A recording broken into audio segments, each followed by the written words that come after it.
rata-rata itu anak muda ya, dari Gen Z, dari umur 18 sampai 30-an ada. Dan dari awal aku membangun sampai sekarang itu terus bertumbuhlah orang-orang yang datang untuk kegiatan literasi ini.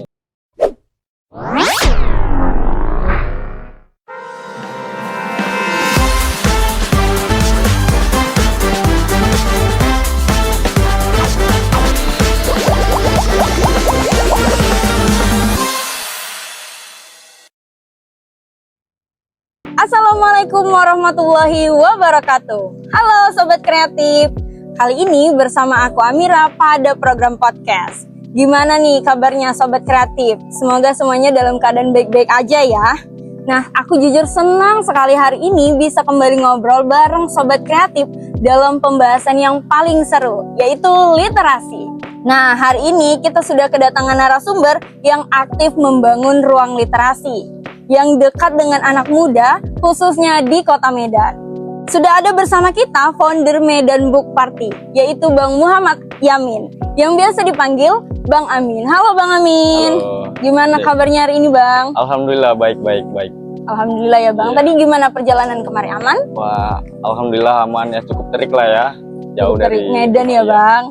Bang Amin, boleh nggak sih kita kenalan sedikit nih? Gimana awal mula Abang tertarik dengan isu literasi di Kota Medan ini? Boleh nggak diceritain sedikit? Sejujurnya sih awal mula Medan Book Party ini ada ya, sebenarnya ini ada terpaksaan sih, ada paksaan dari founder yang di Jakarta ya, Bang Samuel. Kebetulan kita satu grup di grup WhatsApp, kita teman dari zaman COVID, dari sosial media. Dia sebelumnya menyindir kami yang ada di grup itu, bahwasannya kenapa sih kalian nih yang ada di Medan tidak ikut membangun gerakan literasi ini, sementara orang-orang yang nggak aku kenal di kota-kota lain itu sudah ikut membangun. Kenapa kalian nih, orang-orang aku, teman-teman aku tidak ikut membangun literasi? Nah, dari situlah kami berawal untuk membangun Medan Book Party ini di komunitas ini di Kota Medan. Dan kegiatan pertama itu ada di perpustakaan USU. Berarti awal mulanya karena terpaksa ya Bang? Iya, awalnya paksa. Tapi jadi juga ya Bang. Nah Bang, sebenarnya aku penasaran nih. Menurut Abang, kenapa orang-orang tuh beli buku tapi cuma dipajang sama mereka? Menurut aku sih nggak ada yang aneh dari orang-orang membeli buku cuma untuk dipajang. Orang-orang membeli buku hanya karena dari viral-viral di TikTok atau di mana. Menurutku itu bagus. Orang kan membeli buku itu karena ada keinginan membaca nih, karena minat, makanya ia membeli buku. Ya itu tidak ada yang salah sih untuk beli buku hanya untuk dipajang. Berarti aku juga banyak sih kalau beli buku itu biritnya banyak. Berarti nggak apa-apa ya Bang, ya, nggak ada yang masalah ya Bang. Nah kalau dari Abang sendiri nih, sebenarnya apa sih arti literasi di kehidupan sehari-hari? Apakah literasi itu sudah hanya sebatas membaca buku atau sudah mencakup cara kita berpikir atau memahami dunia Bang?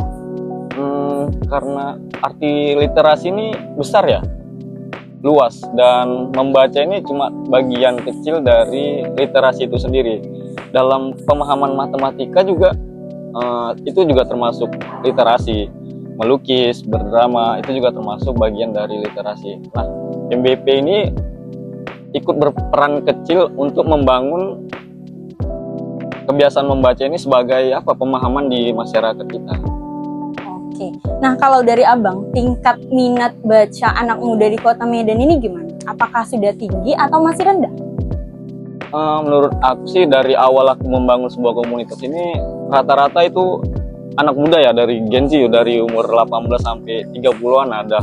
Dan dari awal aku membangun sampai sekarang itu terus bertumbuhlah orang-orang yang datang untuk kegiatan literasi ini. Makin banyak. Tapi Bang, misalnya nih ditanya, Abang pengen nggak sih ngubah satu kebiasaan masyarakat? Misalnya disuruh tuh, Abang pengen ngubah apa? Satu ya, aku ingin ngubah stigma dari masyarakat tuh bahwasannya orang membaca itu membosankan. Orang membaca itu nggak seru, orang membaca itu orang sok pintar gitu kan. Aku ingin mengubah stigma itu, bahwasannya membaca itu bisa jadi seru, bisa jadi fun, dan membaca itu bisa kita terapin menjadi kebiasaan kita sehari-hari. Itu sih. Wah, luar biasa sekali sih Bang Amin. Nah terakhir nih Bang, ada nggak pesan dari Abang buat sobat kreatif kalau misalnya dia udah mau dekat nih dengan literasi, tapi dia masih merasa kalau dia tuh terlambat Bang? Sebenarnya tidak ada kata terlambat sih buat belajar ya, apalagi di bidang literasi. Teman-teman kalau emang merasa kayak gitu, yang merasa terlambat, mungkin teman-teman bisa datang nih ke Medan Book Party. Kita merangkul kok, kita no judge, kita tidak menghakimi semua bacaan kalian. Kita mengajak semua orang. Itulah tujuannya Medan Book Party ini di awal. Sasaran kami di awal itu bukan untuk para pembaca. Kami ini untuk orang-orang yang punya pandangan di awal tadi, bahwasannya membaca buku itu membosankan, membaca buku itu tidak seru.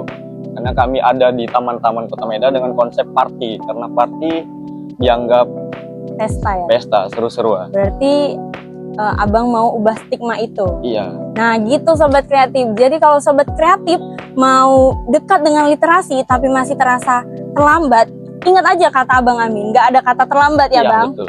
Nah kayaknya itu aja sih, rasa penasaran aku udah terjawab semua oleh Bang Amin. Terima kasih banyak atas insight, pengalaman, dan cerita menarik dari Bang Amin yang sudah dibagikan hari ini. Semoga apa yang kita bahas hari ini bisa menambah wawasan kita tentang dunia Bang. Nah buat Sobat Kreatif, tonton terus. Terima kasih juga telah menonton video podcast kali ini. Buat Sobat Kreatif, jangan lupa pantengin terus konten-konten Siaran TV supaya kalian nggak ketinggalan konten-konten menariknya. Jangan lupa like, comment, share, and subscribe. Nah buat Bang Amin, aku ucapin sekali lagi terima kasih karena sudah menyempatkan hadir sebagai bintang tamu di Siaran TV. Kalau gitu, aku Amira beserta kru yang bertugas pamit undur diri. Sampai ketemu di episode podcast berikutnya. Wassalamualaikum warahmatullahi wabarakatuh. Dadah!